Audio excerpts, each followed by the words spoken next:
Could Karl Marx, a 19th century philosopher, still be relevant in today's world, one might wonder?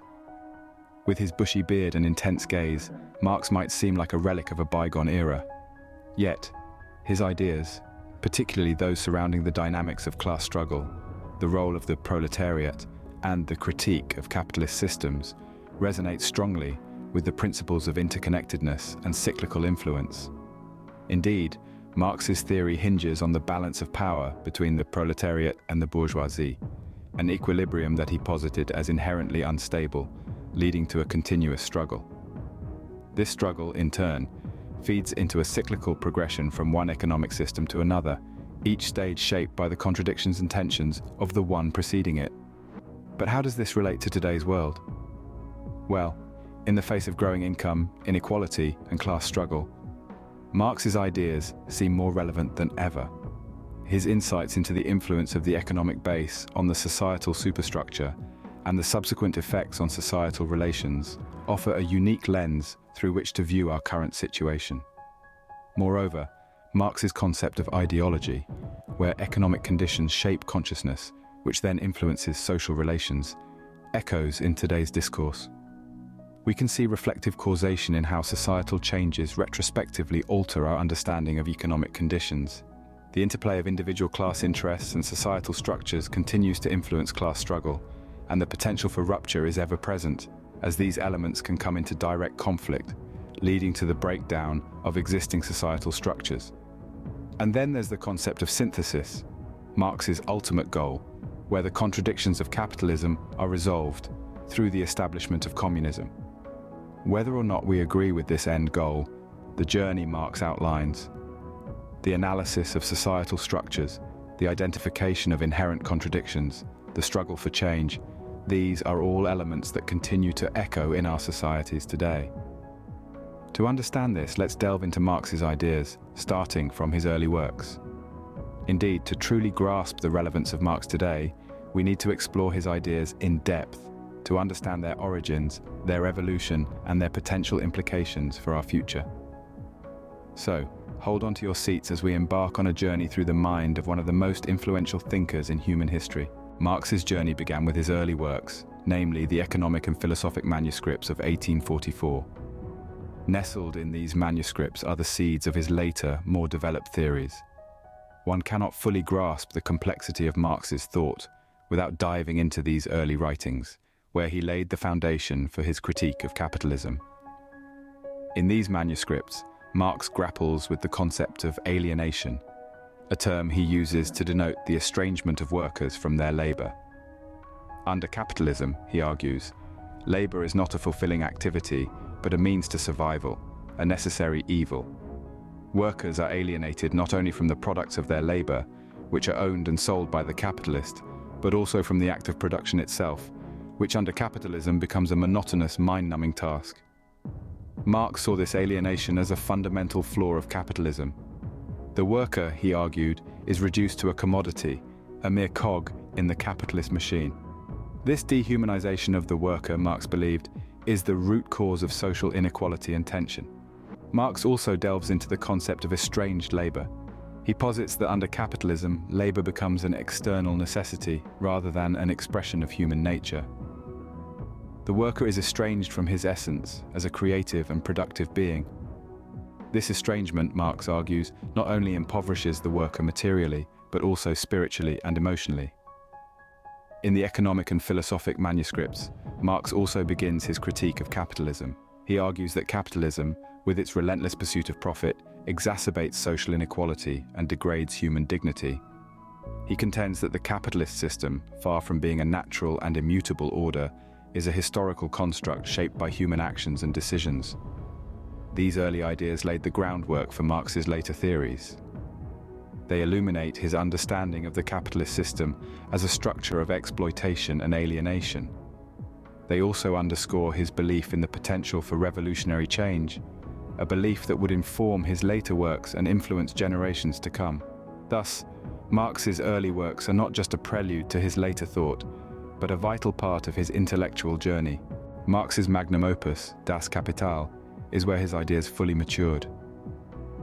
This seminal work is a profound exploration of political economy, where Marx delves into the intricacies of capitalist society. One of the key concepts introduced in Das Kapital is commodity fetishism. Marx argues that in capitalist societies, commodities are not merely objects to be bought and sold. Instead, they take on a mystical quality, obscuring the social relationships and labor that went into their creation. This fetishism, Marx suggests, is a form of societal illusion that hides the true exploitative nature of capitalism. Another central concept in Das Kapital is surplus value. Here, Marx posits that the value of a commodity is determined by the amount of socially necessary labor time required for its production. However, the capitalist pays the worker less than the value of the commodity they produce. The difference, known as surplus value, is pocketed by the capitalist, leading to the exploitation of the proletariat. This exploitation forms the crux of Marx's critique of capitalism. He contends that capitalism is inherently unstable and unjust, as it relies on the exploitation of the working class for the profit of the bourgeoisie.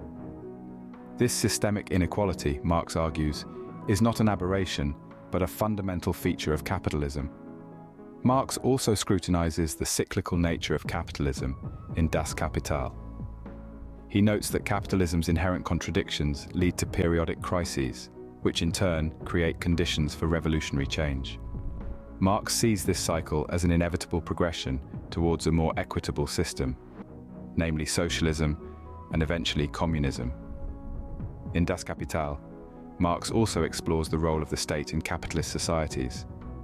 He sees the state not as a neutral entity, but as an instrument of the bourgeoisie, used to maintain and perpetuate their dominance over the proletariat. In essence, Das Kapital is Marx's comprehensive critique of capitalism, a system he viewed as fundamentally exploitative and unstable. His exploration of commodity fetishism, surplus value, and the exploitation of the proletariat provides a deep understanding of the dynamics of capitalist societies. Marx's critique of capitalism in Das Kapital is one of his most influential contributions. This work remains a cornerstone in the field of sociology, continuing to shape our understanding of capitalist societies. Central to Marx's theory is the idea of class struggle and revolution. Marx painted a picture of society as a stage where a grand drama unfolds, a drama centered on the struggle between the proletariat, the working class, and the bourgeoisie, the ruling class. This struggle, he argued, is a fundamental part of the capitalist system, a system where the bourgeoisie owns the means of production and the proletariat sells their labor. But Marx saw this arrangement as inherently unstable and unfair. He argued that the proletariat, being the majority, were essentially creating the wealth that the bourgeoisie were reaping. This, he believed, would eventually lead to discontent and unrest among the proletariat, setting the stage for a revolution. In this revolution, Marx envisioned the proletariat rising against the bourgeoisie, overthrowing the capitalist system and establishing a communist society. In this new society, the means of production would be owned collectively, and wealth would be distributed according to need, not labor. This, he believed, would bring an end to the class struggle and create a society of equality and justice. But Marx's vision of revolution wasn't just a far-off dream. He saw it as an inevitable result of the contradictions and tensions within the capitalist system. He believed that capitalism, with its focus on profit and accumulation, would eventually lead to a crisis. This crisis, sparked by economic inequality and exploitation, would ignite the revolutionary spirit of the proletariat. The role of the proletariat in this revolution was crucial.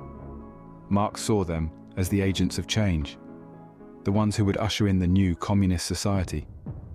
He believed that their collective consciousness, forged through shared experiences of exploitation and struggle, would be the catalyst for this revolutionary change. But this revolution wouldn't be easy. It would require a radical reimagining of society and a willingness to challenge and overturn established norms and structures. It would require courage, unity, and a shared vision of a better, more equitable society. Thus, for Marx, revolution was not just a possibility, but an inevitability. Marx's ideas gave birth to a new ideology, Marxism, which seeks to implement socialism. Now, socialism in the broadest sense is a social and economic doctrine that advocates for the means of production, distribution, and exchange to be owned or regulated by the community as a whole. Marx's socialism, however, is a specific variant of this doctrine, one that aims to bring about a classless society where the proletariat, or the working class, is the ruling class. The transition from capitalism to socialism, in Marx's view, is a revolutionary process. It's not a peaceful reform, but a radical upheaval of the existing system, marked by the seizing of power by the proletariat. The working class, Marx argued, is the only class capable of overthrowing the bourgeoisie, the capitalist class, because they have nothing to lose but their chains. Now let's clear a common misconception. Socialism and communism, though often used interchangeably, are distinct in Marx's theory. Socialism, according to Marx, is a transitional state, a necessary stage on the road to communism. It's the stage where the proletariat has taken control of the means of production and is working to eliminate class distinctions. Communism, on the other hand, is the end goal. It's a classless, stateless society where the means of production are communally owned, and each person contributes and receives according to their abilities and needs. It's a society where, in Marx's words, the free development of each is the condition for the free development of all. Marx's ideas, deeply rooted in the dynamics of class struggle and the critique of capitalist systems, laid the groundwork for the socialist and communist movements of the 20th century. From the Russian Revolution to the Chinese Revolution and beyond, Marx's theories have been instrumental in shaping political landscapes across the globe. In conclusion, Marxism and its vision of socialism and communism are not just historical phenomena. They are living ideologies, continuously evolving, adapting, and influencing the world we live in. Marx's ideas continue to shape political ideologies and movements even today. Marx's legacy extends far beyond his lifetime. His influence permeates various fields, from sociology and economics to politics, shaping the way we understand the world today. His theories, particularly those concerning class struggle and the critique of capitalism, continue to serve as a potent lens through which we can examine societal structures and relations. In the realm of sociology, Marx's ideas have been instrumental in shaping critical theories that challenge the status quo. His concept of alienation, for instance, has been used to explore the disconnect individuals might feel in a capitalist society, where their labor becomes a commodity rather than an expression of their humanity. In economics, Marx's critique of capitalism has sparked decades of debates and discussions. His assertion that capitalism is inherently exploitative, leading to the accumulation of wealth by a small minority at the expense of the majority, continues to resonate in discussions about income inequality and wealth distribution. In politics, Marx's call for a workers' revolution has inspired various movements and ideologies. Despite the numerous critiques and challenges that his ideas have faced, they continue to inspire those who seek a more equitable and just society. However, Marx's ideas have also been subject to critique. Some argue that his theories are too deterministic, leaving little room for individual agency or cultural factors. Others contend that he oversimplified complex economic systems, and that his predictions about the inevitable fall of capitalism have not come to pass. Yet, even these critiques are a testament to Marx's enduring influence. Whether one agrees with his ideas or not, they have undeniably shaped the discourse in sociology, economics, and politics. They have spurred on debates and discussions, inspiring individuals to question and challenge prevailing systems and structures. Marx's ideas, despite their contentious nature, continue to resonate in the world today. They compel us to examine our society, to question the distribution of power and wealth, and to envision alternatives to the status quo. The influence of Marx's ideas, whether agreed with or not, is undeniable. In the 21st century, Marx's ideas continue to resonate. We find ourselves in an era marked by economic crises, increasing income inequality, and global unrest. The spectre of Marx, it seems, is not easily laid to rest. Marx's critique of capitalism, with its inherent contradictions and instabilities, remains relevant as ever. We see the widening chasm between the haves and the have-nots, a stark reminder of the class struggle that Marx so vehemently pointed out. The proletariat, though not in the traditional sense Marx used, continue to bear the brunt of these inequalities. Workers around the globe, whether in factories or in front of computer screens, find themselves at the mercy of an economic system that Marx argued is designed to exploit them. The cyclical nature of Marx's theory can be seen in the boom and bust cycle of our economies. Each economic crisis, each period of boom followed by inevitable recession, echoes Marx's predictions of capitalism's self-destructive tendencies. The feedback mechanism, where the proletariat's responses to capitalist exploitation shape the conditions for a revolutionary change, is arguably more pertinent now than ever before. Furthermore, the indirect and reflective causations that Marx put forth, where economic conditions shape consciousness and subsequently social relations, ring true in our age of hyperconsumerism and the commodification of virtually everything. In the globalized world, where the reach of capitalism has extended far beyond Marx could have possibly imagined, his idea of class struggle as a pivot between the economic base and societal change remains a powerful analytical tool. The harmonic and dissonant elements of Marx's theory, the fusion of productive forces, relations of production, and class consciousness leading to revolutionary change or societal stagnation, are all too apparent in our polarized societies. And finally, the synthesis or collapse that Marx talked about, the establishment of communism as a resolution to the contradictions of capitalism, or the breakdown of societal structures. These are questions that continue to be debated in the halls of academia and beyond. As we can see, Marx's ideas continue to provide a critical lens through which we can view our world. To summarize, Karl Marx's ideas, from his early works to his later theories, remain influential and relevant. His critique of capitalism and the dynamics of class struggle have shaped our understanding of economic systems and societal structures. Marx's theories revolve around the balance of power, a delicate dance that swings between the proletariat and the bourgeoisie. His perspective on this balance is not static, but rather a continuous struggle, a momentary equilibrium before the next phase of class struggle begins. The cyclical nature of Marx's theory is another key point, evident in the progression from feudalism to capitalism, then to socialism and communism. Each stage feeds into the next, influenced by the contradictions and tensions of the preceding one, creating a feedback loop that shapes the conditions for a revolutionary change. Marx's concept of ideology demonstrates indirect causation. Economic conditions shape consciousness, which then influences social relations. This reflective causation can retrospectively alter our understanding of economic conditions.